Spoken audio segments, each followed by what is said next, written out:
Chapter 12. War Collectivism in World War I.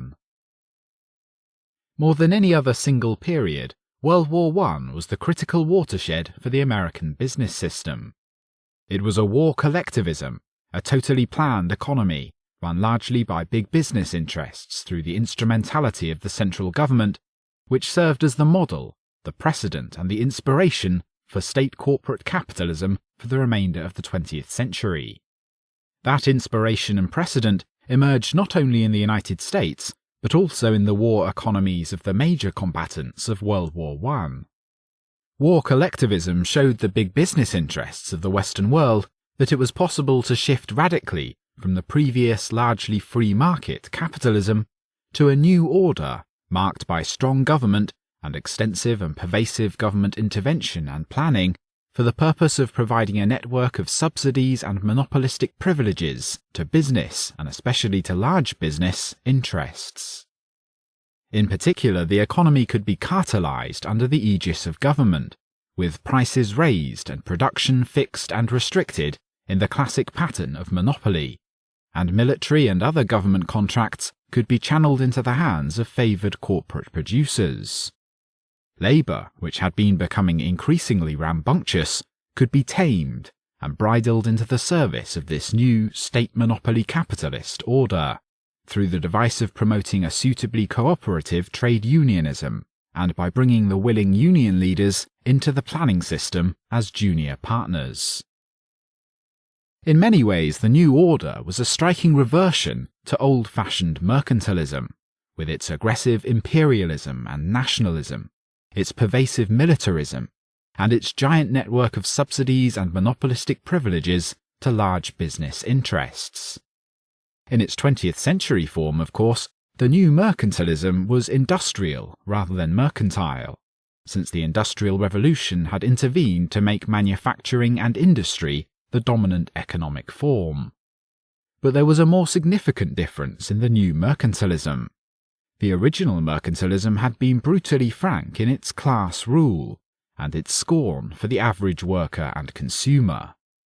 Footnote: on the attitudes of the mercantilists toward labour, see Edgar S. Furness, The Position of the Labourer in a System of Nationalism. Thus, Furness cites the English mercantilist William Pettit, who spoke of labour as a capital material, raw and undigested, committed into the hands of supreme authority, in whose prudence and disposition it is to improve, manage, and fashion it to more or less advantage.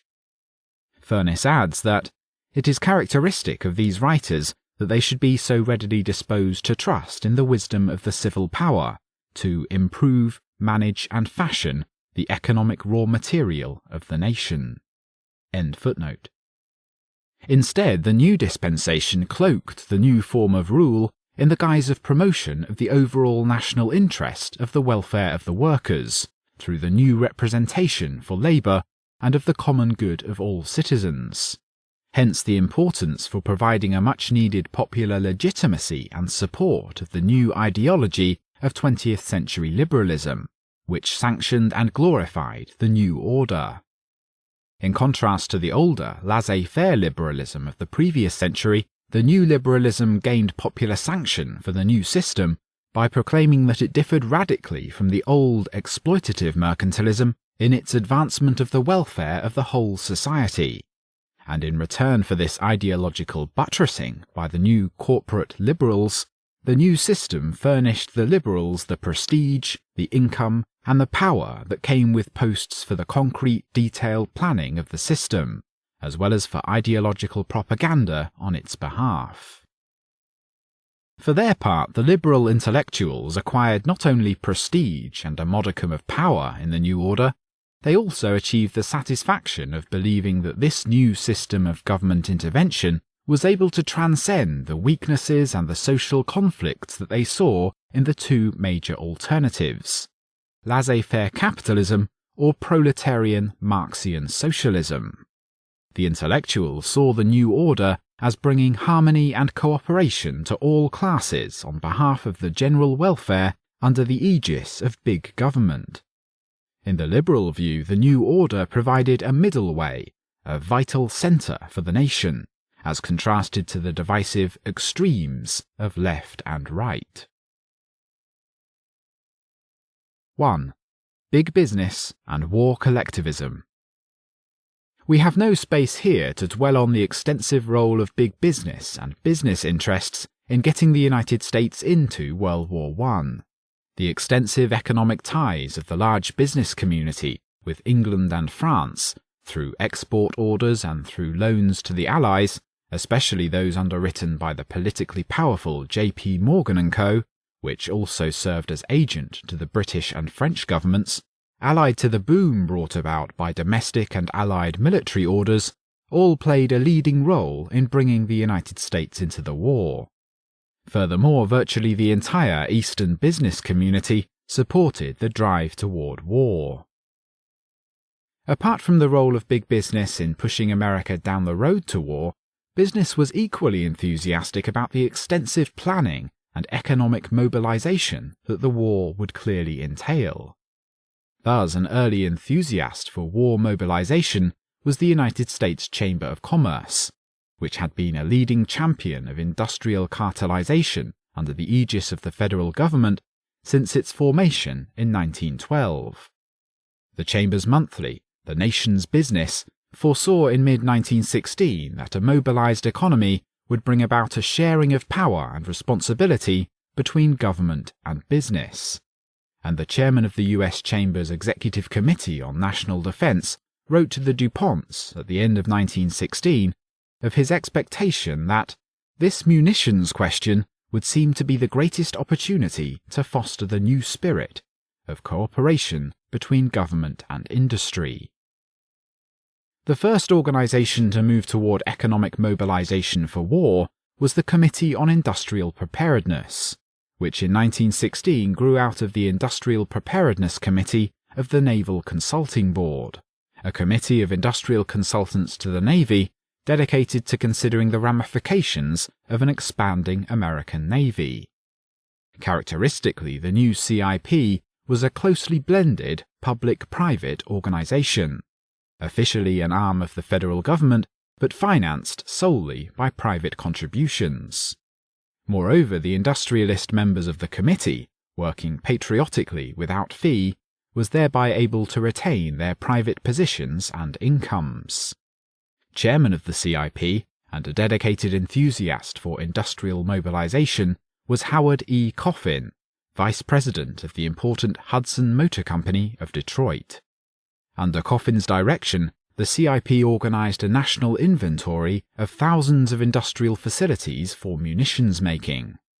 To propagandize for this effort, christened Industrial Preparedness, Coffin was able to mobilize the American Press Association, the Associated Advertising Clubs of the world, the august New York Times, and the great bulk of American industry.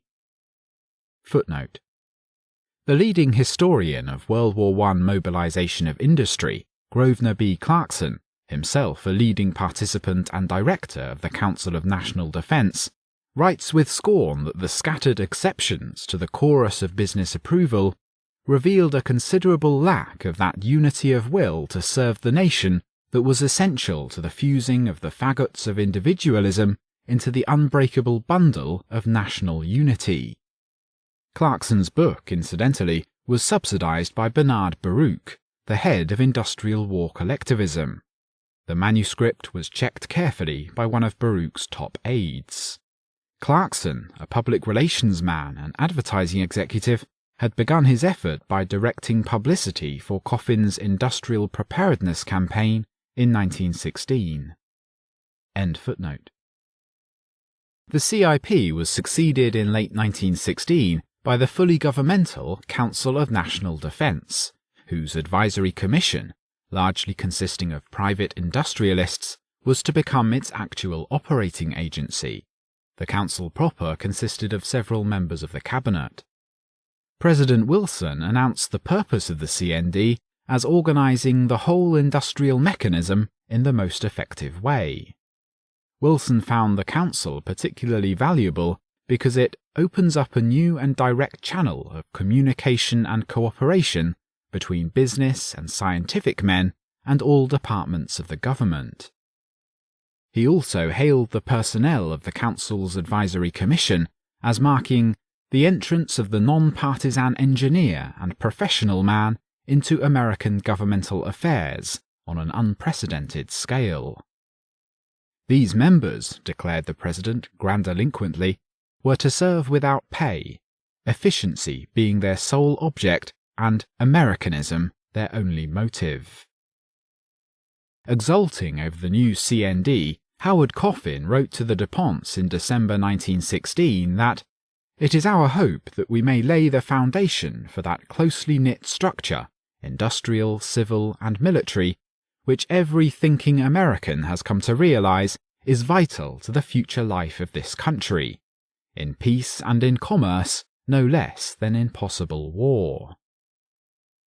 Particularly influential in establishing the CND was Secretary of the Treasury William Gibbs McAdoo, son-in-law of the President and formerly promoter of the Hudson and Manhattan Railroad and associate of the Ryan interests in Wall Street. Footnote: originating the idea of the CND was Dr. Hollis Godfrey, president of the Drexel Institute, an industrial training and management education organization.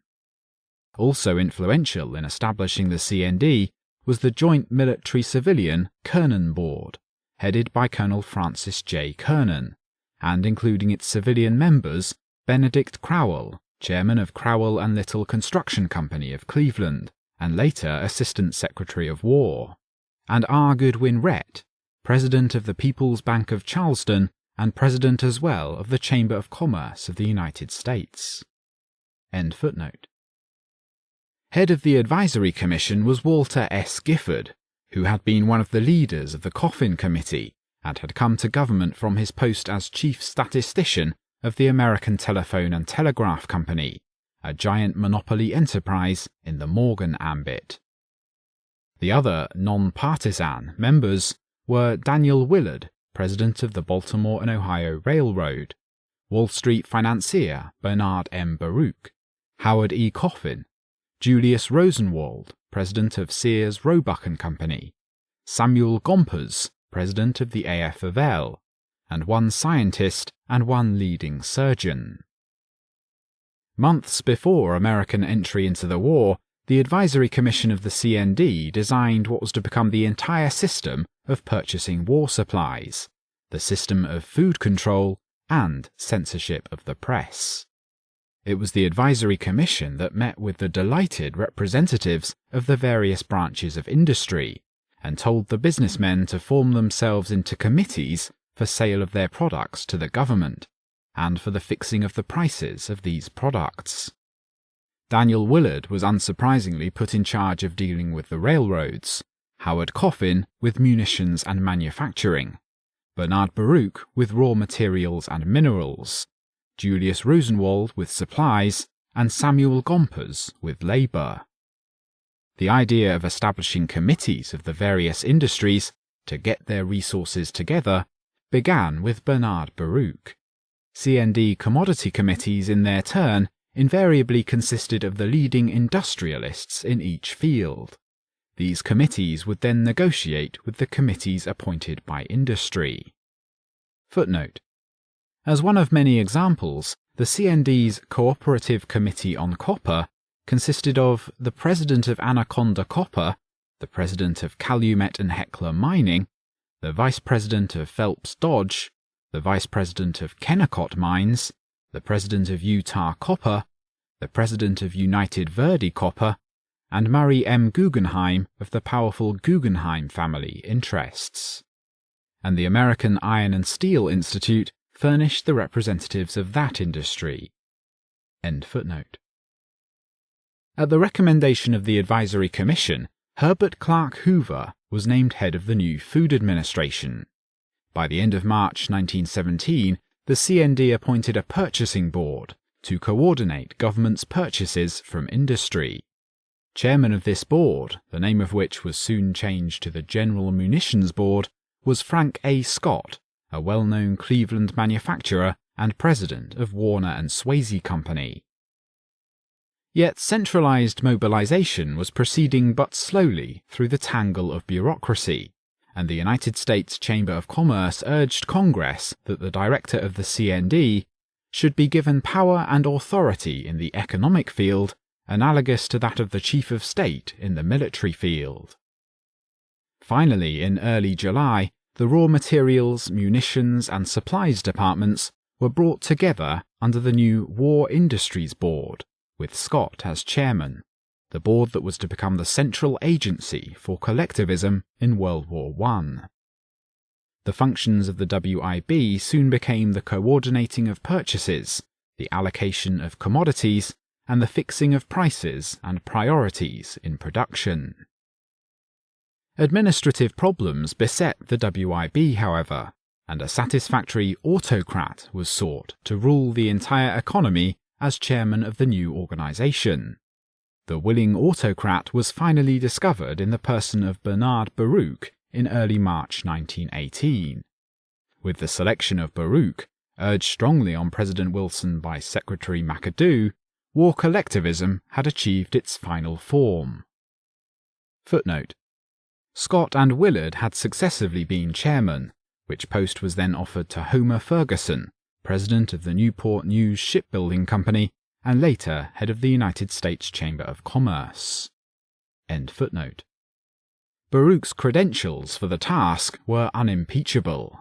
An early supporter of the drive toward war, Baruch had presented a scheme for industrial war mobilization to President Wilson as early as 1915. The WIB developed a vast apparatus that connected to the specific industries through commodity divisions largely staffed by the industries themselves. The historian of the WIB, himself one of its leaders, exulted that the WIB had established, quote, a system of concentration of commerce, industry, and all the powers of government that was without compare among all the other nations. It was so interwoven with the supply departments of the Army and Navy, of the Allies, and with other departments of the government that, while it was an entity of its own, its decisions and its acts were always based on a conspectus of the whole situation. At the same time, through the commodity divisions and sections in contact with responsible committees of the commodities dealt with, the War Industries Board extended its antennae into the innermost recesses of industry. Never before was there such a focusing of knowledge of the vast field of American industry, commerce, and transportation. Never was there such an approach to omniscience in the business affairs of a continent. End quote. Big business leaders permeated the WIB structure from the board itself down to the commodity sections. Thus, Vice Chairman Alexander Legg came from International Harvester Company. Businessman Robert S. Brookings was the major force in insisting on price fixing. George N. Peake, in charge of finished products, had been vice president of Deere & Company, a leading farm equipment manufacturer. Robert S. Lovett, in charge of priorities, was chairman of the board of Union Pacific Railroad, and J. Leonard Replogle, steel administrator, had been president of the American Vanadium Company. Outside of the direct WIB structure, Daniel Willard of the Baltimore and Ohio was in charge of the nation's railroads, and big businessman Herbert C. Hoover was the food czar. In the granting of war contracts, there was no nonsense about competitive bidding. Competition in efficiency and cost was brushed aside, and the industry-dominated WIB handed out contracts as it saw fit. Any maverick individualistic firm that disliked the mandates and orders of the WIB was soon crushed between the coercion wielded by government and the collaborating opprobrium of his organized business colleagues. Thus, Grosvenor Clarkson writes, quote, individualistic American industrialists were aghast when they realized that industry had been drafted, much as manpower had been. Business willed its own domination, forged its bonds, and policed its own subjection. There were bitter and stormy protests here and there, especially from those industries that were curtailed or suspended, but the rents in the garment of authority were amply filled by the docile and cooperative spirit of industry. The occasional obstructor fled from the mandates of the board, only to find himself ostracized by his fellows in industry." End quote. One of the most important instrumentalities of wartime collectivism was the Conservation Division of the WIB, an agency again consisting largely of leaders in manufacturing. The Conservation Division had begun as the Commercial Economy Board of the CND, the brainchild of its first chairman, Chicago businessman A.W. Shaw. The board or division would suggest industrial economies and encourage the industry concerned to establish cooperative regulations. The board's regulations were supposedly voluntary, a voluntarism enforced by the compulsion of trade opinion, which automatically policed the observance of the recommendations. For a practice adopted by the overwhelming consent and even insistence of a man's fellows, especially when it bears the label of patriotic service in a time of emergency, is not lightly to be disregarded. In this way, in the name of wartime conservation, the conservation decision set out to rationalize, standardize, and cartelize industry in a way that would hopefully continue permanently after the end of the war. Arch W. Shaw summed up the division's task as follows: to drastically reduce the number of styles, sizes, etc. of the products of industry, to eliminate various styles and varieties, and to standardize sizes and measures. That this ruthless and thoroughgoing suppression of competition in industry was not thought of as a purely wartime measure is made clear in this passage by Grosvenor Clarkson. Quote, "The World War was a wonderful school. It showed us how so many things may be bettered that we are at a loss to know where to begin with permanent utilization of what we know. The Conservation Division alone showed that merely to strip from trade and industry the lumber of futile custom and the encrustation of useless variety would return a good dividend on the world's capital. It is perhaps too much to hope that there will be any general gain in time of peace from the triumphant experiment of the Conservation Division. Yet now the world needs to economize as much as in war." End quote. Looking forward to future cartelization, Clarkson declared that such peacetime economizing implies such a close and sympathetic affiliation of competitive industries as is hardly possible under the decentralization of business that is compelled by our antitrust statutes. Bernard Baruch's biographer summarized the lasting results of the compulsory conservation and standardization as follows, quote, "Wartime conservation had reduced styles, varieties, and colors of clothing. It had standardized sizes. It had outlawed 250 different types of plow models in the US, to say nothing of 755 types of drills. Mass production and mass distribution had become the law of the land. This, then, would be the goal of the next quarter of the 20th century, to standardize American industry, to make of wartime necessity a matter of peacetime advantage." End quote. Not only the Conservation Division, but the entire structure of wartime collectivism and cartelization constituted a vision to business and government of a future peacetime economy. As Clarkson frankly put it, quote, "It is little wonder that the men who dealt with the industries of a nation meditated with a sort of intellectual contempt on the huge hit-and-miss confusion of peacetime industry, with its perpetual cycle of surfeit and dearth and its internal attempt at adjustment after the event. From their meditations arose dreams of an ordered economic world. They conceived of America as commodity-sectioned for the control of world trade. They beheld the whole trade of the world carefully computed and registered in Washington, requirements noted, American resources on call, the faucets opened or closed according to the circumstances. In a word, a national mind and will, confronting international trade and keeping its own house in business order." End quote. Heart and soul of the mechanism of control of industry by the WIB were its 60-odd commodity sections, committees supervising the various groups of commodities, which were staffed almost exclusively by businessmen from the respective industries.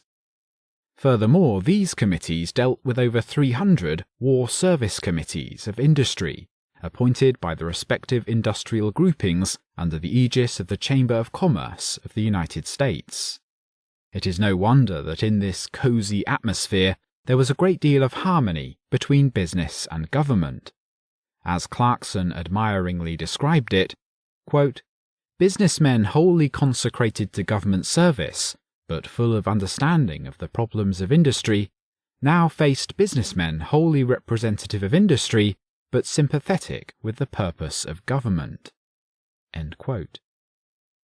And, quote, "The commodity sections were business operating government business for the common good. The war committees of industry knew, understood, and believed in the commodity chiefs. They were of the same piece." End quote. All in all, Clarkson exulted that the commodity sections were industry mobilized and drilled, responsive, keen, and fully staffed.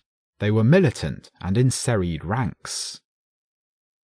The Chamber of Commerce was particularly enthusiastic over the War Service Committee system, a system that was to spur the trade association movement in peacetime as well. Chamber President Harry A. Wheeler, Vice President of the Union Trust Company of Chicago, declared that, quote, "Creation of the War Service Committees promises to furnish the basis for a truly national organization of industry, whose preparations and opportunities are unlimited. The integration of business, the expressed aim of the National Chamber, is in sight. War is the stern teacher that is driving home the lesson of cooperative effort." End quote. The result of all this newfound harmony within each industry and between industry and government was to substitute cooperation for competition. Competition for government orders was virtually non-existent, and competition in price was practically done away with by government action. Industry was for the time in a golden age of harmony, and freed from the menace of business losses. One of the crucial functions of wartime planning was price fixing, set in the field of industrial commodities by the Price Fixing Committee of the War Industries Board. Beginning with such critical areas as steel and copper early in the war, and then inexorably expanding to many other fields, the price fixing was sold to the public as the fixing of maximum prices in order to protect the public against wartime inflation. In fact, however, the government set the price in each industry at such a rate as to guarantee a fair profit to the high-cost producers, thereby conferring a large degree of privilege and high profits on the lower-cost firms. Footnote: as an example, the government fixed the price of copper free on board New York at 23.5 cents per pound. The Utah Copper Company, which produced over 8% of the total copper output, had estimated costs of 11.8 cents per pound. In this way, Utah Copper was guaranteed nearly 100% profit on costs. End footnote. Clarkson admitted that this system, quote, "was a tremendous invigoration of big business and hard on small business. The large and efficient producers made larger profits than normally, and many of the smaller concerns fell below their customary returns." End quote. But the higher cost firms were largely content with their fair profit guarantee. The attitude of the Price Fixing Committee was reflected in the statement of its chairman, Robert S. Brookings, a retired lumber magnate, addressed to the nickel industry. Quote, "We are not in an attitude of envying you your profits. We are more in the attitude of justifying them, if we can. That is the way we approach these things." End quote.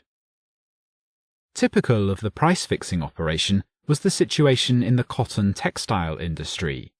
Chairman Brookings reported in April 1918 that the Cotton Goods Committee had decided to get together in a friendly way to try to stabilize the market. Brookings appended the feeling of the larger cotton manufacturers that it was better to fix a high long-run minimum price than to take full short-run advantage of the very high prices then in existence.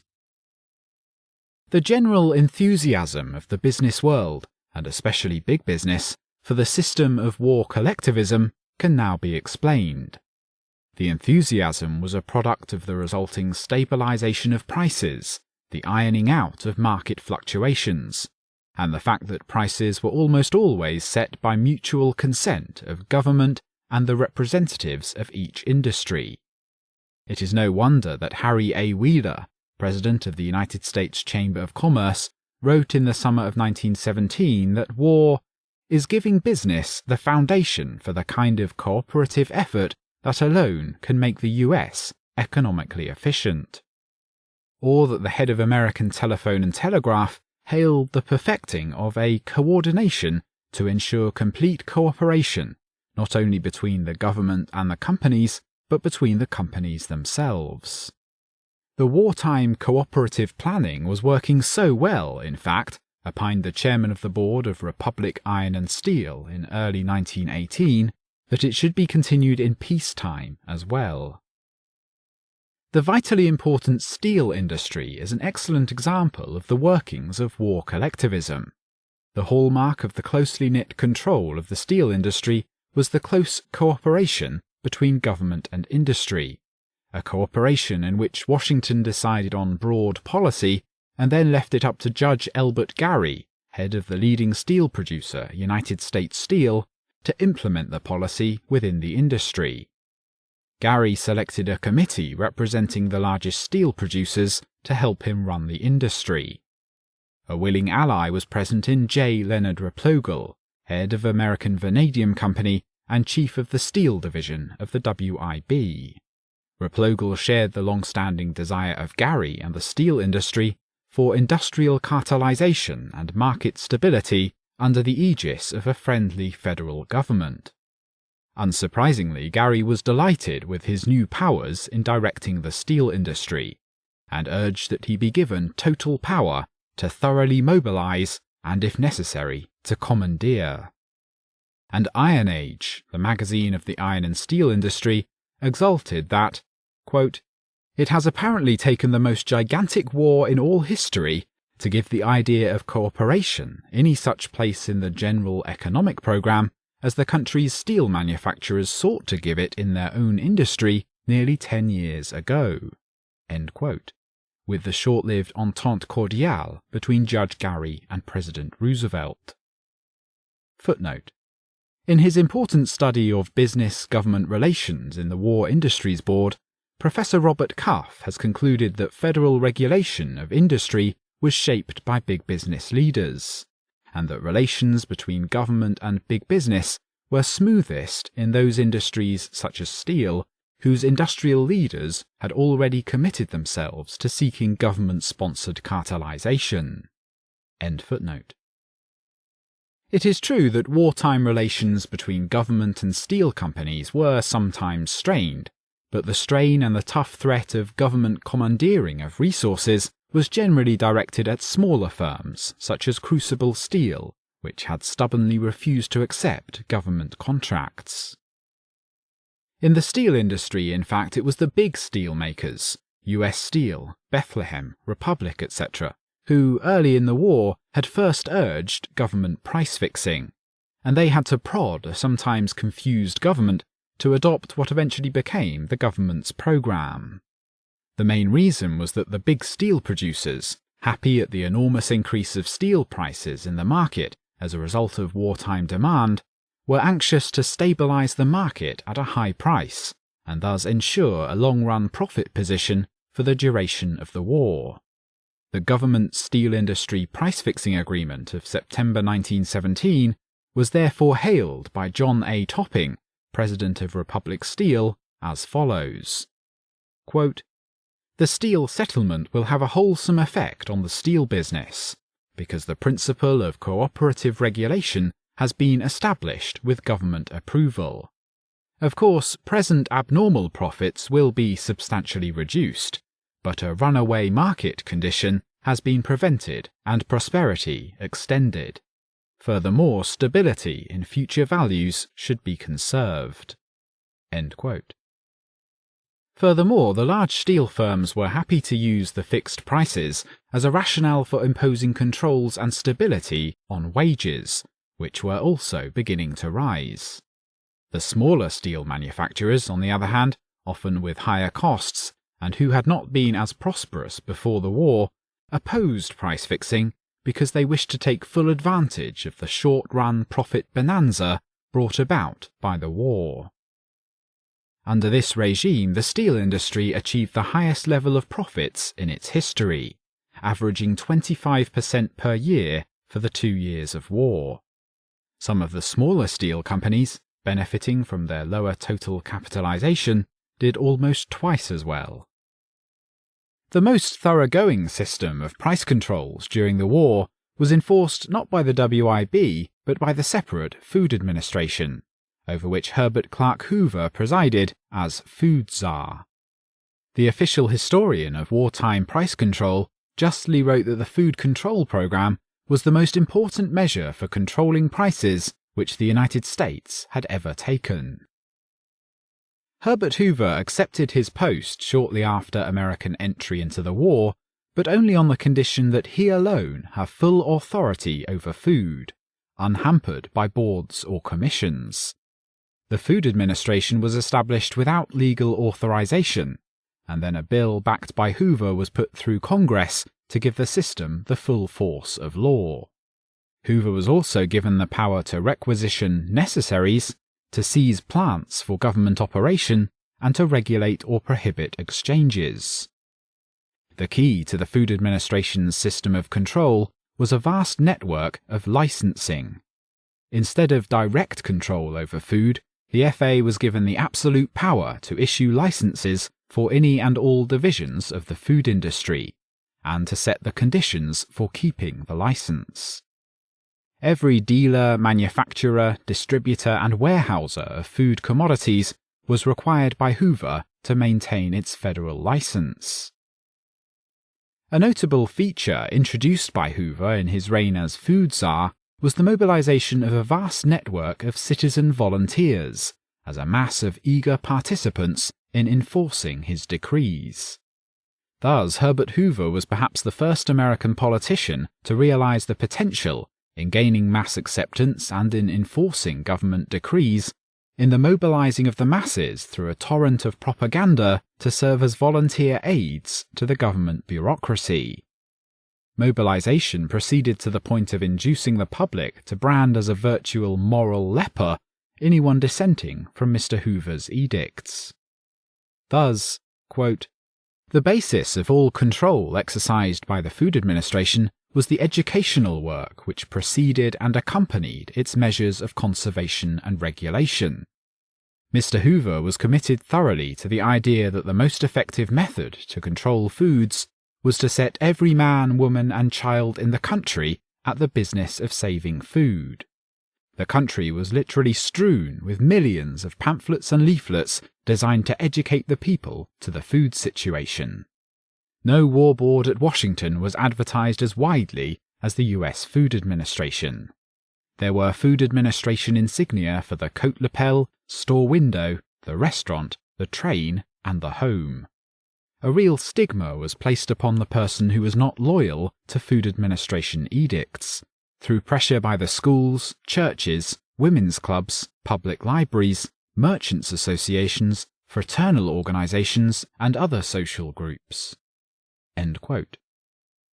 The method by which the Food Administration imposed price control was its requirement that its licensees should receive a reasonable margin of profit.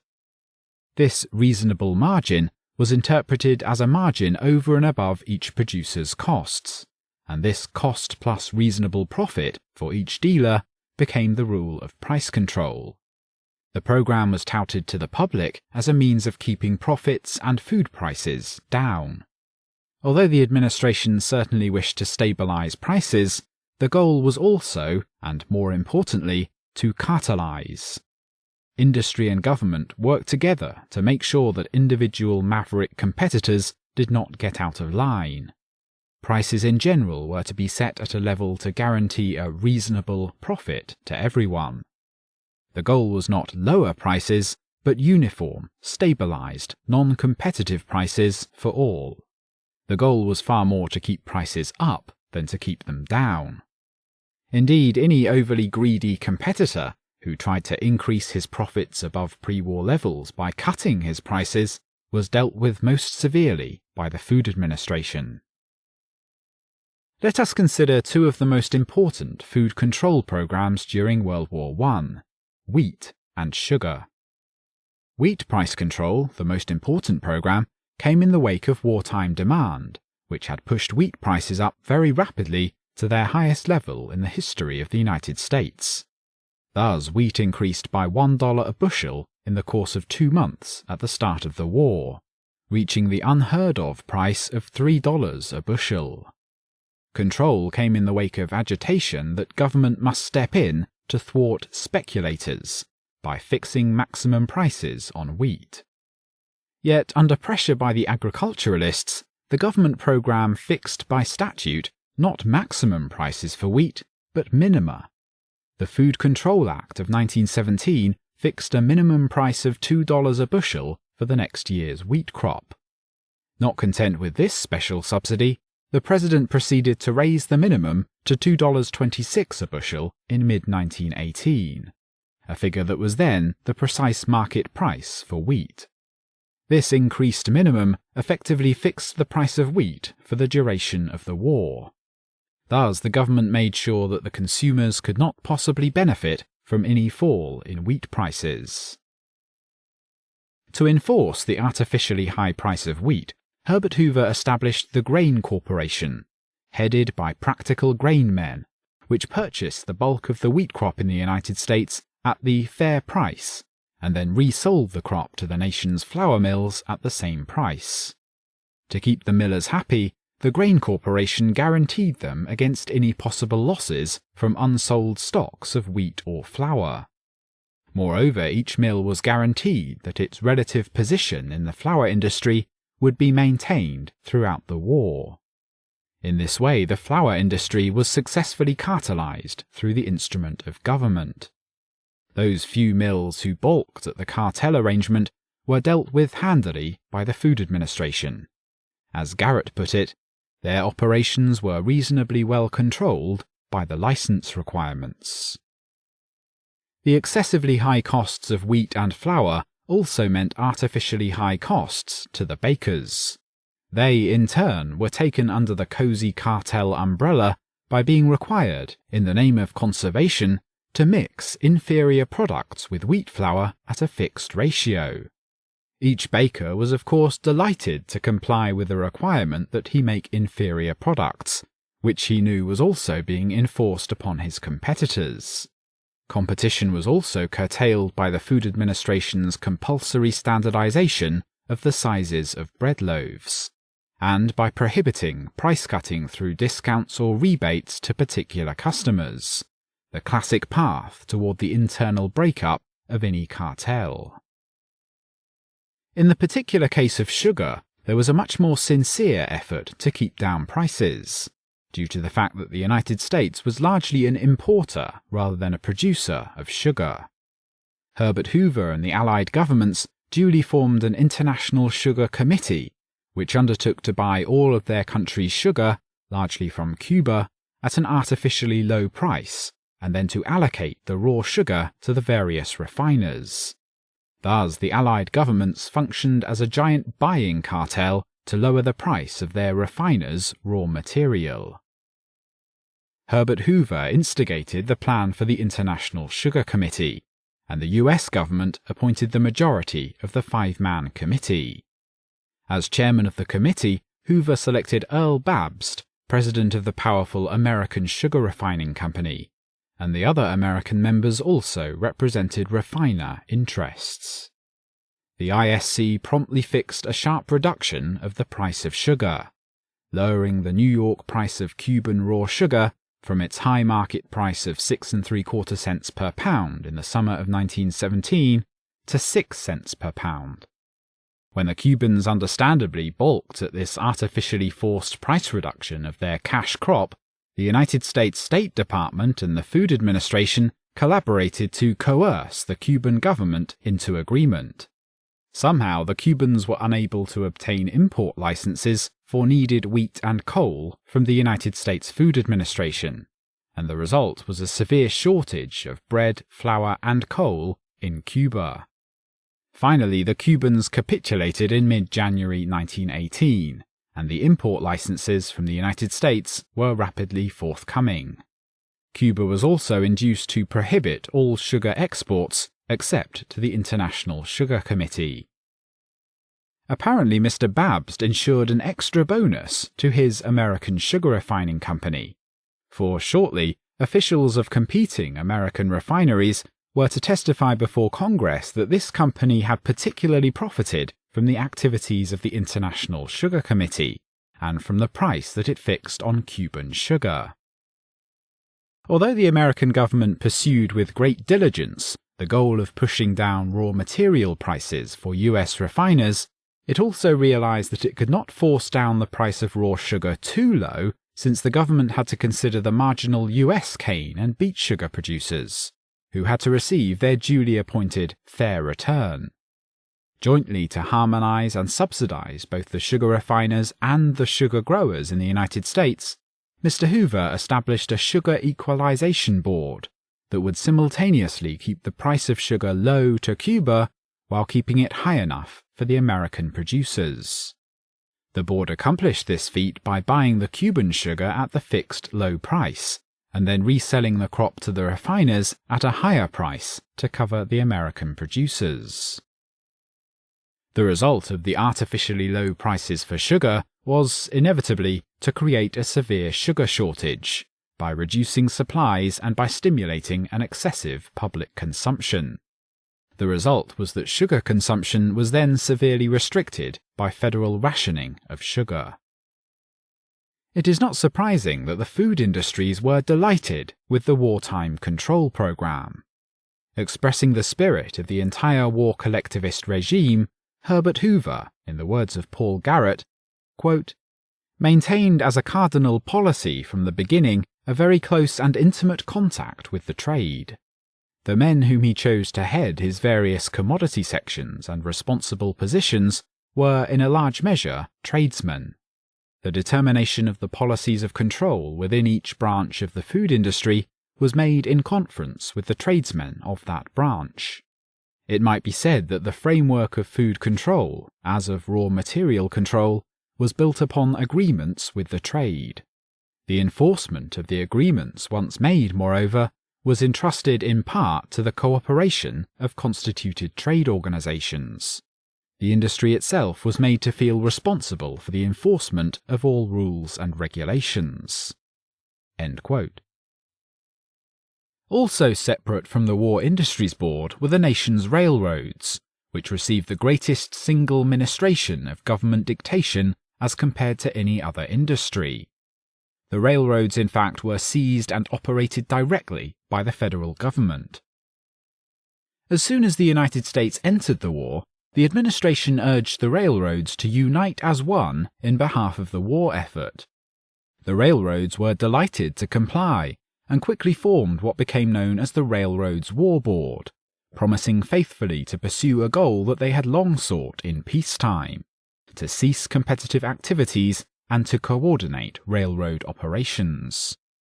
Daniel Willard, president of the Baltimore and Ohio Railroad, and Bernard Baruch's predecessor as head of the WIB, happily reported that the railroads had agreed to vest their war board with complete authority to override individual railroad interests.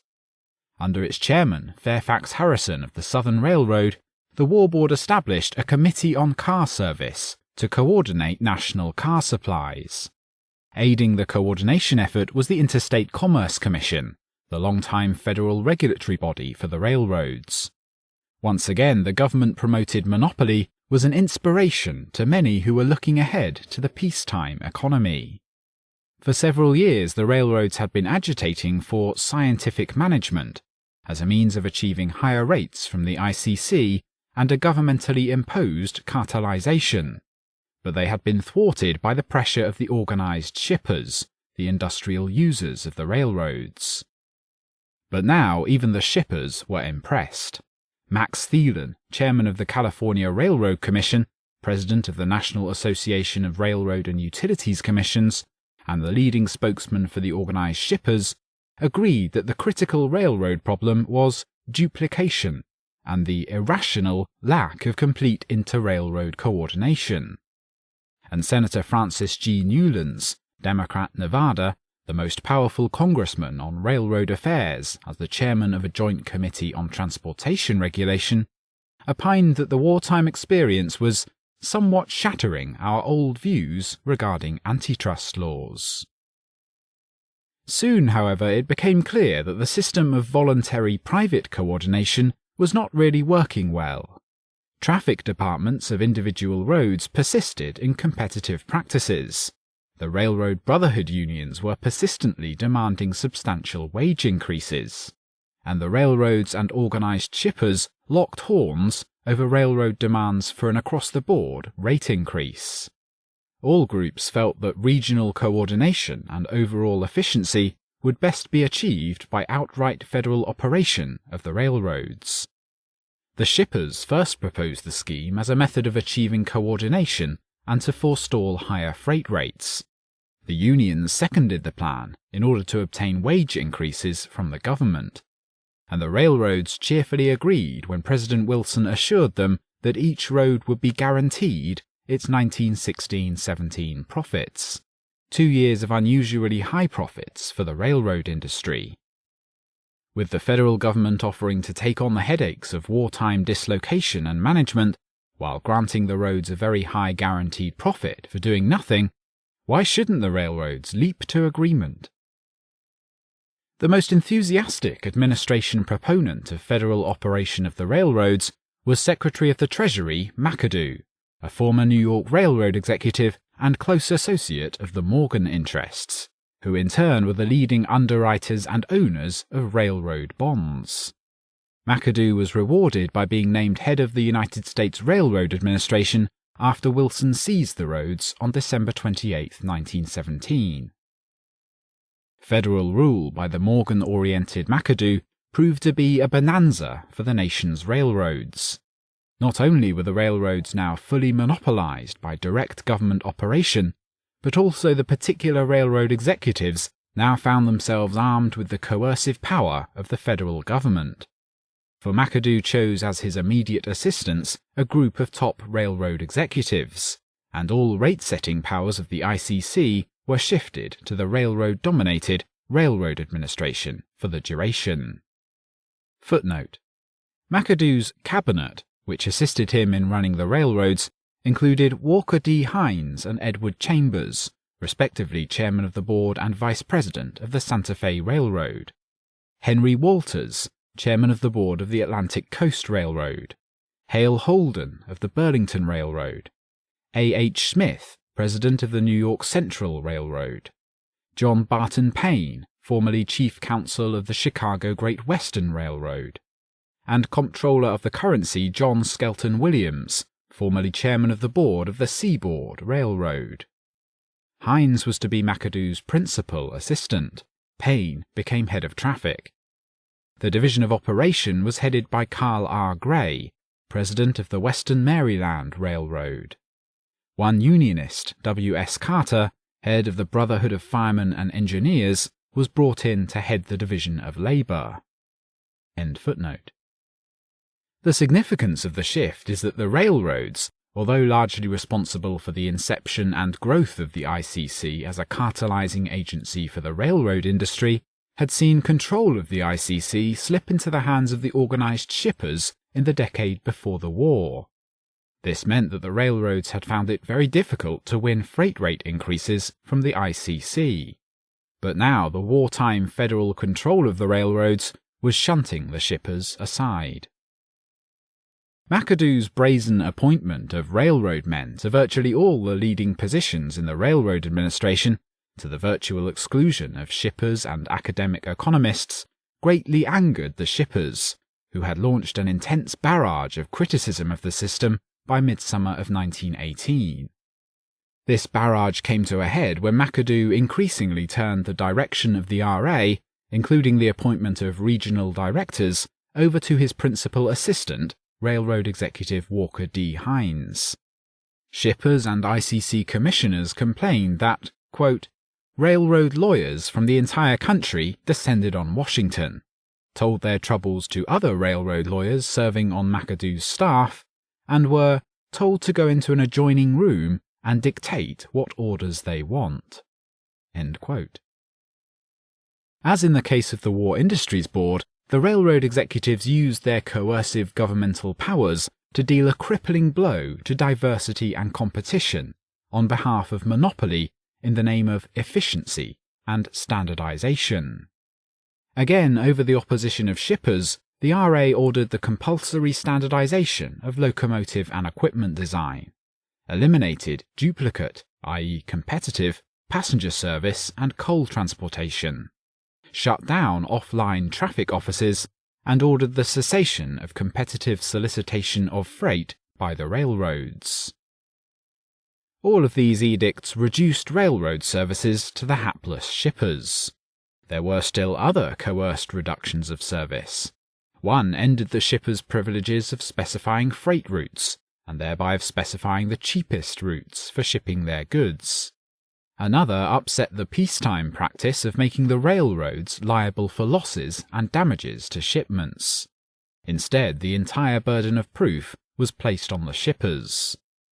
Another RA ruling, the Sailing Day Plan, ordered freight cars to remain in their terminals until filled, thus sharply curtailing service to small-town shippers. The granting of absolute power to the railroad-dominated RA was cemented by the Federal Control Act of March 1918, which ex post facto legalized the illegal federal takeover.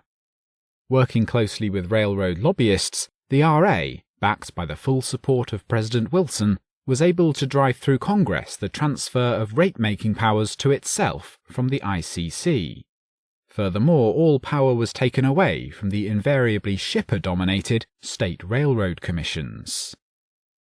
The RA hastened to exercise its rate-setting powers, announcing freight rate increases of 25% across the board in the spring of 1918, an act that permanently cemented shipper hostility to the system of federal operation. To add insult to injury, the new higher rates were set without any public hearings or consultation with other agencies or interests involved. 2. Intellectuals and the legacy of war collectivism. Historians have generally treated the economic planning of World War I as an isolated episode dictated by the requirements of the day and having little further significance. But on the contrary, the war collectivism served as an inspiration and as a model for a mighty army of forces destined to forge the history of 20th century America. For big business, the wartime economy was a model of what could be achieved in national coordination and cartelization, in stabilizing production, prices and profits, and in replacing old-fashioned competitive laissez-faire by a system that they could broadly control, and that would harmonize the claims of various powerful economic groups. It was a system that had already abolished much competitive diversity in the name of standardization. The wartime economy especially galvanized such business leaders as Bernard Baruch and Herbert Hoover, who would promote the Cooperative Association of Business Trade Groups as Secretary of Commerce during the 1920s, an associationism that paved the way for the cooperative statism of Franklin Roosevelt's AAA and NRA. The wartime collectivism also held forth a model to the nation's liberal intellectuals, for here was seemingly a system that replaced laissez-faire not by the rigours and class hatreds of proletarian Marxism, but by a new, strong state, planning and organising the economy in harmony with all leading economic groups. It was, not coincidentally, to be a neo-mercantilism, a mixed economy, heavily staffed by these self-same liberal intellectuals. And finally, both big business and the liberals saw in the wartime model a way to organise and integrate the often unruly labour force as a junior partner in the corporatist system, a force to be disciplined by their own responsible leadership of the labour unions. For the rest of his life, Bernard Mans Baruch sought to restore the lineaments of the wartime model.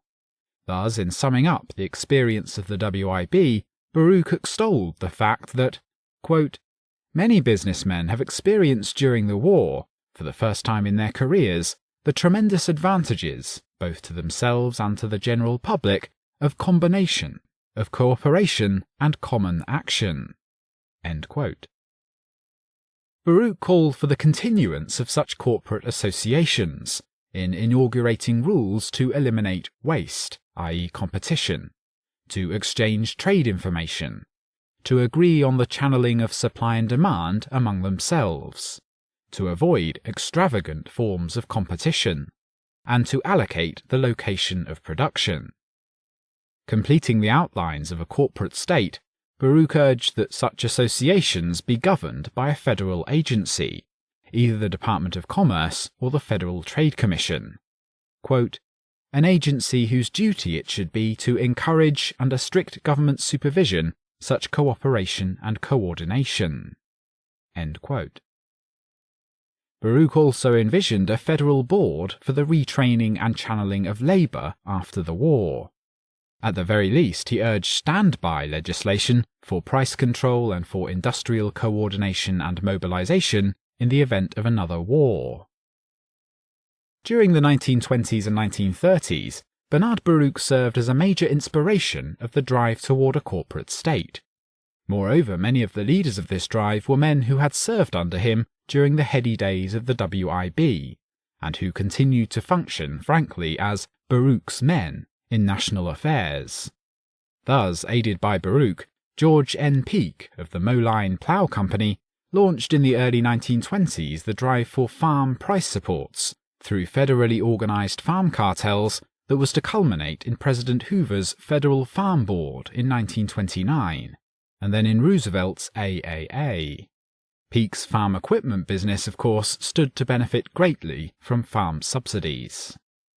Hoover appointed as first chairman of the FFB none other than Baruch's old top aide from World War I, Alexander Legg of International Harvester, the leading farm machinery manufacturer. When Franklin Roosevelt created the AAA, he first offered the job of director to Baruch, and then gave the post to Baruch's man, George Peake. Neither was Baruch laggard in promoting a corporate system for industry as a whole. In the spring of 1930, Baruch proposed a peacetime reincarnation of the WIB as a Supreme Court of Industry. In September of the following year, Gerard Swope, head of General Electric and brother of Baruch's close confidant Herbert Bayard Swope, presented an elaborated plan for a corporate state that essentially revived the system of wartime planning. At the same time, one of Baruch's oldest friends, former Secretary William Gibbs McAdoo, was proposing a similar plan for a peace industries board. After Hoover dismayed his old associates by rejecting the plan, Franklin Roosevelt embodied it in the NRA, selecting Gerard Swope to help write the final draft, and picking another Baruch disciple and World War aide, General Hugh S. Johnson, also of the Moline Plough Company, to direct this major instrument of state corporatism. When Johnson was fired, Baruch himself was offered the post. Other leading NRA officials were veterans of war mobilization. Johnson's chief of staff was another old friend of Baruch's, John Hancock, who had been Paymaster General of the Navy during the war and had headed the Naval Industrial Program for the War Industries Board. Other high officials of the NRA were Dr. Leo Wollman, who had been head of the Production Statistics Division of the WIB, Charles F. Homer, leader of the wartime Liberty Loan Drive, and General Clarence C. Williams, who had been Chief of Ordnance in charge of Army war purchasing. Other WIB veterans highly placed in the New Deal were Isidore Lubin, United States Commissioner of Labor Statistics in the New Deal, Captain Leon Henderson of the Ordnance Division of the WIB, and Senator Joseph Guffey, Democrat, Pennsylvania, who had worked in the WIB on conservation of oil, and who helped pattern the oil and coal controls of the New Deal on the wartime fuel administration. Another leading promoter of the new cooperation subsequent to his experience as wartime planner was Herbert Clark Hoover. As soon as the war was over, Hoover set out to reconstruct America along the lines of peacetime cooperation. He urged national planning through voluntary cooperation among businessmen and other economic groups, under the central direction of the government. The Federal Reserve System was to allocate capital to essential industries, and thereby to eliminate the competitive wastes of the free market. And in his term as Secretary of Commerce during the 1920s, Hoover assiduously encouraged the cartelization of industry through trade associations. In addition to inaugurating the modern program of farm price supports in the Federal Farm Board, Hoover urged the coffee buyers to form a cartel to lower buying prices, established a buying cartel in the rubber industry, led the oil industry in working toward restrictions on oil production in the name of conservation, tried repeatedly to raise prices, restrict production, and encourage marketing co-ops in the coal industry, and tried to force the cotton textile industry into a nationwide cartel to restrict production. Specifically in furtherance of the wartime abolition of thousands of diverse and competitive products, Hoover continued to impose standardization and simplification of materials and products during the 1920s. In this way, Hoover managed to abolish, or simplify, about 1,000 industrial products. This simplification was worked out by the Department of Commerce in collaboration with committees from each industry. Grosvenor Clarkson hailed the fact that, quote, "It is probable that there will never again be such a multiplicity of styles and models in machinery and other heavy and costly articles as there was before the restrictions necessitated by the war. The ideas conceived and applied by the War Industries Board in war are being applied in peace by the Department of Commerce." End quote. Not the least of the influential groups dazzled and marked by the experience of war collectivism were the liberal intellectuals. Never before had so many intellectuals and academicians swarmed into government to help plan, regulate, and mobilize the economic system. The intellectuals served as advisors, technicians, framers of legislation, and administrators of bureaus.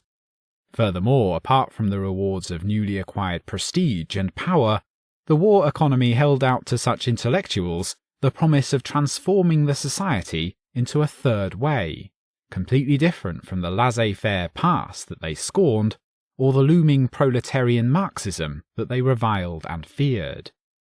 Here was a planned corporate economy that seemed to harmonize all groups and classes under a strong and guiding nation-state, with the liberals themselves at or near the helm. In a notable article, Professor Leuchtenberg saw the war collectivism as a logical outgrowth of the progressive movement.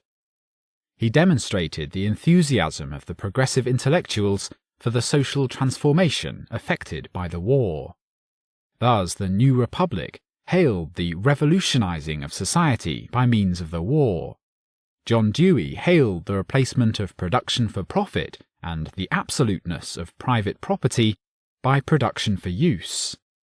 Economists were particularly enchanted by the notable demonstration of the power of war to force concerted effort and collective planning, and looked for the same sort of centralized directing now employed to kill their enemies abroad for the new purpose of reconstructing their own life at home.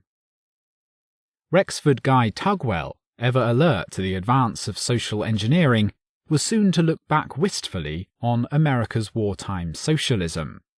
Lamenting the end of the war, he declared that only the armistice prevented a great experiment in control of production, control of price, and control of consumption.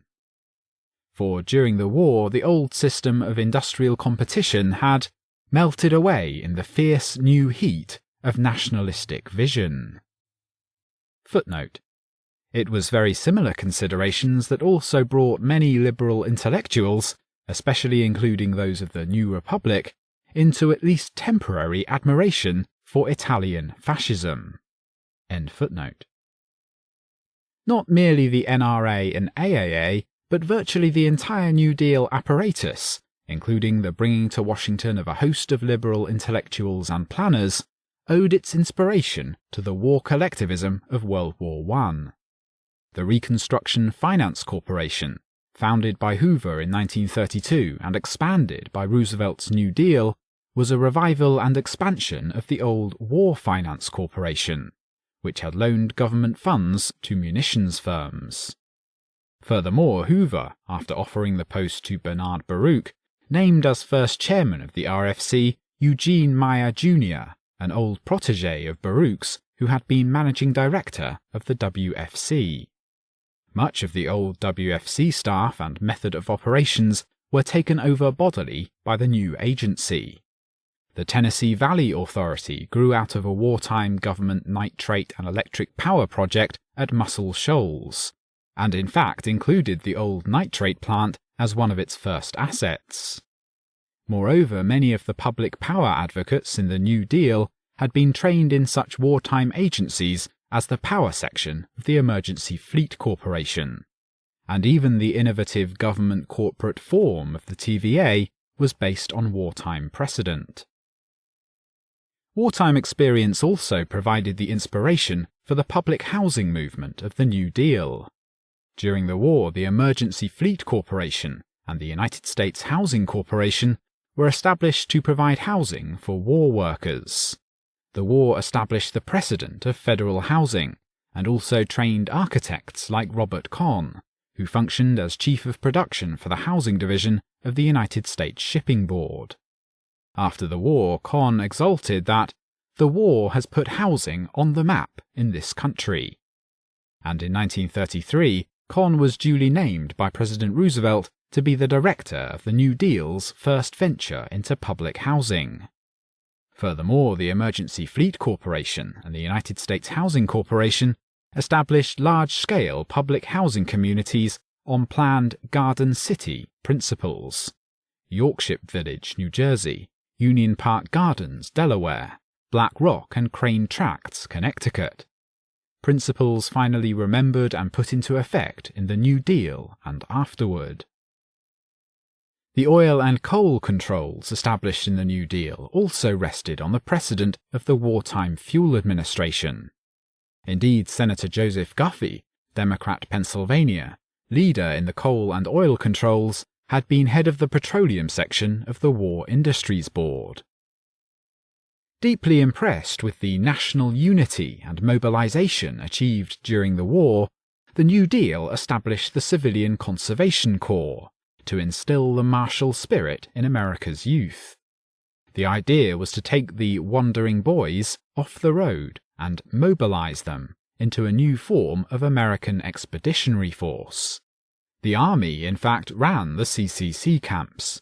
CCC recruits were gathered at Army recruiting stations, equipped with World War I clothing, and assembled in Army tents. The CCC, the New Dealers exulted, had given a new sense of meaning to the nation's youth in this new forestry army.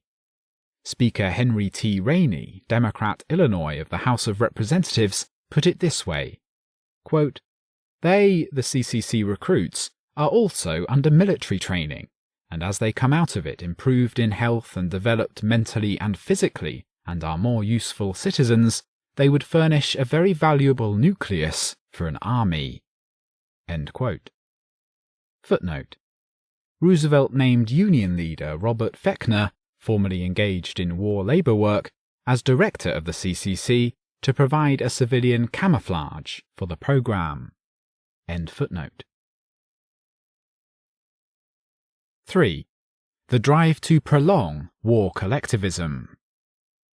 Particularly good evidence of the deep imprint of war collectivism was the reluctance of many of its leaders to abandon it when the war was finally over.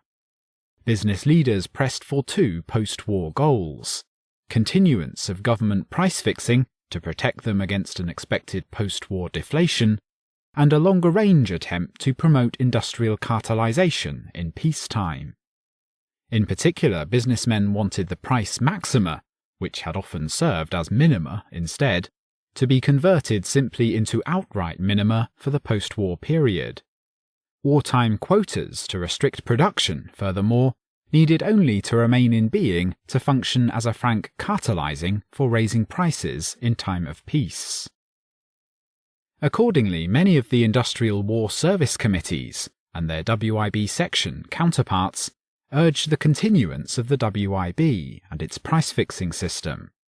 In particular, section chiefs invariably urged continued price control in those industries that feared post-war deflation, while advocating a return to a free market wherever the specific industry expected a continuing boom. Thus, Professor Himmelberg concluded, quote, "Section chiefs in their recommendations to the board consistently followed the wishes of their industries in urging protection if the industry expected price declines, and release of all war controls when the industry expected a favourable post-war market." End quote. Robert S. Brookings, chairman of the price-fixing committee of the WIB, declared that the WIB should be as helpful during the Reconstruction period as we have during the war period in stabilising values. From the big business world, meanwhile, Harry A. Wheeler, president of the United States Chamber of Commerce, presented to Woodrow Wilson in early October 1918 an ambitious scheme for a Reconstruction Commission to be composed of all the economic interests of the nation. The WIB itself concurred and urged the president to allow it to continue after the war. Baruch himself urged on Wilson the continuation of at least the minimum price-fixing policies of the WIB. However, Baruch was gulling the public when he foresaw a post-war WIB as guarding against both inflation and deflation. There was no inclination to impose maximum prices against inflation. The great problem with these ambitious plans of both industry and government was President Wilson himself. Perhaps a lingering attachment to the ideals, or at least to the rhetoric, of free market competition prevented the president from giving any favourable attention to these post-war schemes. The attachment was particularly nourished by Secretary of War Newton D. Baker, of all Wilson's advisers the closest to a believer in laissez-faire. Throughout October 1918, Wilson rejected all of these proposals. The response of Baruch and the WIB was to put further pressure on Wilson during early November, by publicly predicting and urging that the WIB would definitely be needed during demobilization. Thus, the New York Times reported the day after the armistice that, quote, "War Industries Board officials declared that there would be much work for that organization to do. They foresee no serious industrial dislocation with the government's grip on all war industries and material held tight." End quote. The president remained adamant, however, and on November 23rd he ordered the complete disbanding of the WIB by the end of the year. The disappointed WIB officials accepted the decision without protest, partly because of expected congressional opposition to any attempt to continue, partly from the hostility to continued controls by those industries anticipating a boom. Thus the shoe industry particularly chafed at any continuing controls. Footnote: favouring continued price controls were such industries as the chemical, iron and steel, lumber, and finished products generally. Opposing industries included abrasives, automotive products, and newspapers. End footnote. The industries favouring controls, however, urged the WIB at least to ratify their own price minima and agreements for restricting production for the coming winter, and to do so just before the disbandment of the agency. The board was sorely tempted to engage in this final exploit, and indeed was informed by its legal staff that it could successfully continue such controls beyond the life of the agency, even against the will of the President. The WIB, however, reluctantly turned down requests to this effect by the acid, zinc and steel manufacturers on December 11th. It only rejected the price-fixing plans, however, because it feared being overturned by the courts should the Attorney General challenge such a decision. One of the most ardent advocates of continued WIB price control was the great steel industry. 2 days after the armistice, Judge Gary of US Steel urged the WIB to continue its regulations, and declared that the members of the steel industry desire to cooperate with each other in every proper way. Gary urged a 3-month extension of price fixing, with further gradual reductions that would prevent a return to the destructive competition. Baruch replied that he was personally willing to go to the very limit, but he was blocked by Wilson's attitude. If the WIB itself could not continue, perhaps the wartime cartelization could persist in other forms. During November, Arch W. Shaw, Chicago industrialist and head of the conservation division of the WIB, whose wartime work in fostering standardization was being transferred to the Department of Commerce, and Secretary of Commerce William Redfield, agreed on a bill to allow manufacturers to collaborate in the adoption of plans for the elimination of needless waste in the public interest, under the supervision of the Federal Trade Commission. When this proposal fizzled, Edwin B. Parker, Priorities Commissioner of the WIB, proposed in late November a frankly cartelizing bill that would allow the majority of the firms in any given industry to set production quotas that would have to be obeyed by all the firms in that industry. The Parker Plan won the approval of Baruch, Peake, and numerous other government officials and businessmen, but WIB's legal counsel warned that Congress would never give its consent. Another proposal that interested Baruch was advanced by Mark Requa, Assistant Food Administrator, who proposed a United States Board of Trade to encourage and regulate industrial agreements that promoted the national welfare. Whatever the reason, Bernard Baruch failed to press hard for these proposals, and so they died on the vine. If Baruch failed to press matters, however, his associate George Peake, head of the finished products division of the WIB, was not so reticent. By mid-December 1918, Peake wrote Baruch that the post-war era must retain the benefits of proper cooperation. In particular, quote, proper legislation should be enacted to permit cooperation in industry, in order that the lessons we have learned during the war may be capitalized in peacetime. Conservation, standardization of products and processes, price fixing under certain conditions, etc., should continue with government cooperation. End quote. By late December, Peake was proposing legislation for, quote, some kind of an emergency peace bureau, in order that businessmen may, in conjunction with such a bureau, have an opportunity to meet and cooperate with governmental cooperation. End quote. The leading business groups endorsed similar plans. In early December, the Chamber of Commerce of the United States called a meeting of the various industrial war service committees to convene as a Reconstruction Congress of American Industry. The Reconstruction Congress called for revision of the Sherman Act to permit reasonable trade agreements under a supervisory body.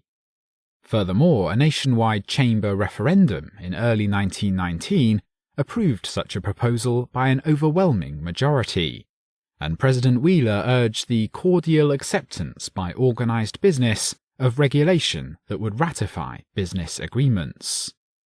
The National Association of Manufacturers, before the war devoted to competition, warmly endorsed the same goals. The last gasp of wartime cartelization came in February 1919, with the establishment by the Department of Commerce of the Industrial Board.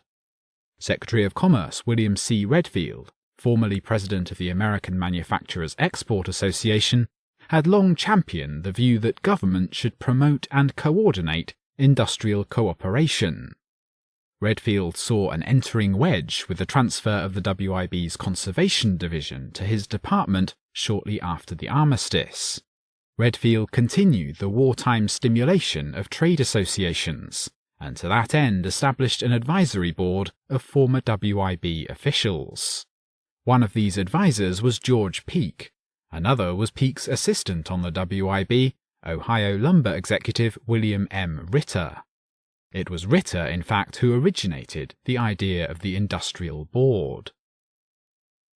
The Industrial Board, conceived by Ritter in January 1919 and enthusiastically adopted and pushed by Secretary Redfield, was a cunning scheme. On its face, and as promoted to President Wilson and to others in the administration and Congress, the board was merely a device to secure large price reductions, and thereby to lower the inflated level of general prices and to stimulate consumer demand. It was therefore seemingly unrelated to the previous cartelizing drive, and hence won the approval of the President, who established the new board in mid-February. At Ritter's urging, George Peake was named chairman of the IB. Other members included Ritter himself, head of a major Memphis dry goods concern and former chief of the Cotton and Cotton Linters section of the WIB, Lewis B. Reed, vice president of the U.S. Silica Company and another former assistant to Peake, steel castings manufacturer Samuel P. Bush, former head of the WIB's Facilities Division, Atlanta steel fabricating manufacturer Thomas Glenn, also a veteran of the WIB, and two outsiders, one representing the Labour Department and the other the Railroad Administration. No sooner did the IB get underway than it pursued its real but previously camouflaged purpose, not to reduce but rather to stabilise prices at existing high levels. Moreover, the method of stabilisation would be the longed-for but previously rejected path of ratifying industrial price agreements arrived at in collaboration with the board. Deciding on this cartelising policy in early March, the IB moved toward the first application in a conference with, unsurprisingly, the steel industry on March 19th to 20th, 1919. Opening the conference, Chairman George Peake grandly declared that the event might prove epoch-making, especially in establishing real genuine cooperation between government, industry and labour, so that we may eliminate the possibility of the destructive forces. The steelmen were of course delighted, hailing the great chance to come into close contact with the government itself.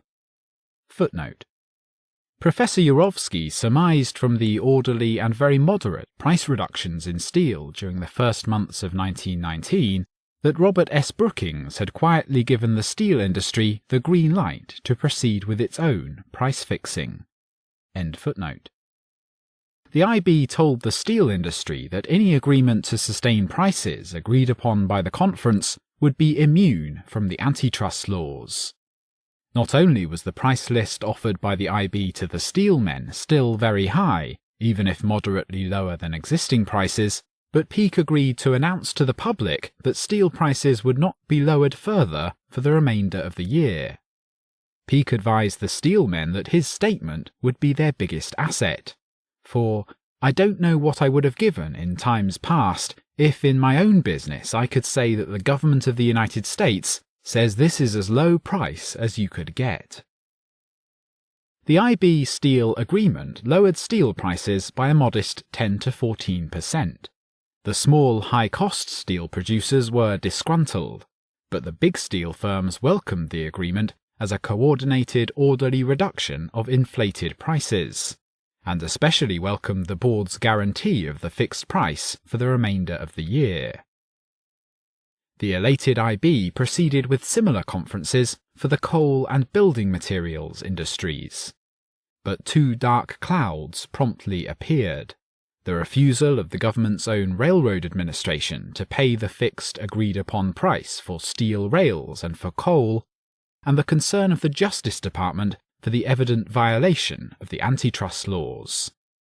The railroad men running the RA particularly balked at the reduced but still high price that they were going to be forced to pay for steel rails, at a rate that they declared was at least $2 per ton above the free market price. Walker D. Hines, head of the RA, denounced the IB as a price-fixing agency dominated by steel and other industries, and he called for the abolition of the Industrial Board. This call was seconded by the powerful Secretary of the Treasury, Carter Glass. The Attorney General concurred that the IB's policy was illegal price-fixing and in violation of the antitrust laws. Finally, President Wilson dissolved the Industrial Board in early May 1919. Wartime industrial planning had at last been dissolved, its formal cartelization to reappear a decade and a half later. Yet remnants of wartime collectivism still remained. The high wartime minimum wheat price of $2.26 a bushel was carried over to the 1919 crop, continuing until June 1920. But the most important carryover of war collectivism was the Railroad Administration, the government's operation of the nation's railroads. When William Gibbs McAdoo resigned as head of the RA at the end of the war, he was succeeded by the previous de facto operating head, Railroad Executive Walker D. Hines. There was no call for immediate return to private operation because the railroad industry generally agreed on drastic regulation to curb or eliminate wasteful railroad competition and coordinate the industry, to fix prices to ensure a fair profit, and to outlaw strikes through compulsory arbitration. This was the overall thrust of railroad sentiment. Furthermore, being in effective control of the RA, the roads were in no hurry to return to private operation and jurisdiction by the less reliable ICC. Although McAdoo's plan to postpone by 5 years the given 1920 date for return to private operation gained little support, Congress proceeded to use its time during 1919 to tighten the monopolization of the railroads. In the name of scientific management, Senator Albert Cummins, Republican Iowa, proceeded to grant the railroads' fondest dreams.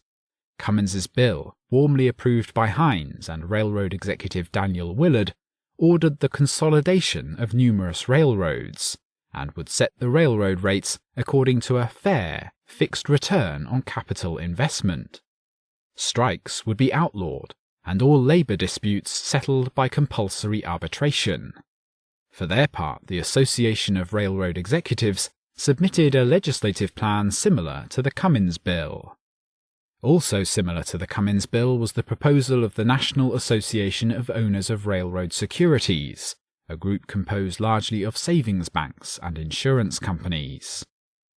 In contrast to these plans, the Citizens National Railroad League, consisting of individual railroad investors, proposed coerced consolidation into one national railroad corporation, and the guaranteeing of minimum earnings to this new road.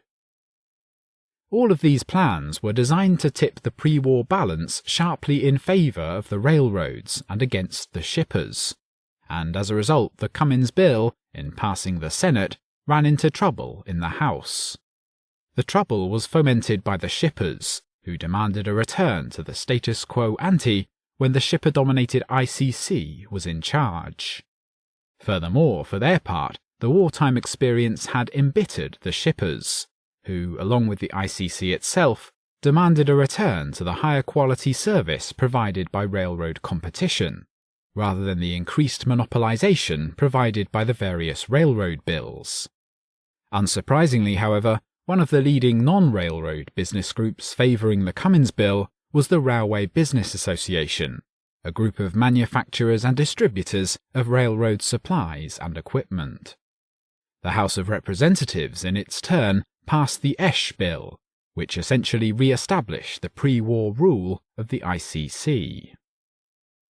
President Wilson had put pressure on Congress to make a decision by threatening the return of the railroads to private operation by the given date of January 1, 1920. but under pressure of the railroads, who were anxious to push the Cummins Bill, Wilson extended the deadline to March 1st. Finally, the Joint Conference Committee of Congress reported out the Transportation Act of 1920, a compromise that was essentially the Esch Bill returning the railroads to the pre-war ICC, but adding the Cummins provision for a 2-year guarantee to the railroads to set rates providing a fair return of 5.5% on investment. Furthermore, on the agreement of both shippers and the roads, the power to set minimum railroad rates was now granted to the ICC. This agreement was the product of railroads eager to set a floor under freight rates, and shippers anxious to protect budding canal transportation against railroad competition. Furthermore, although railway union objections blocked the provision for the outlawing of strikes, a railroad labour board was established to try to settle labour disputes. With the return of the railroads to private operation in March 1920, war collectivism finally and at long last seemed to pass from the American scene. But pass it never really did, for the inspiration and the model that it furnished for a corporate state in America continued to guide Herbert Hoover and other leaders in the 1920s, and was to return full-blown in the New Deal and in the World War II economy. In fact, it supplied the broad outlines for the corporate monopoly state that the New Deal was to establish seemingly permanently in the United States of America.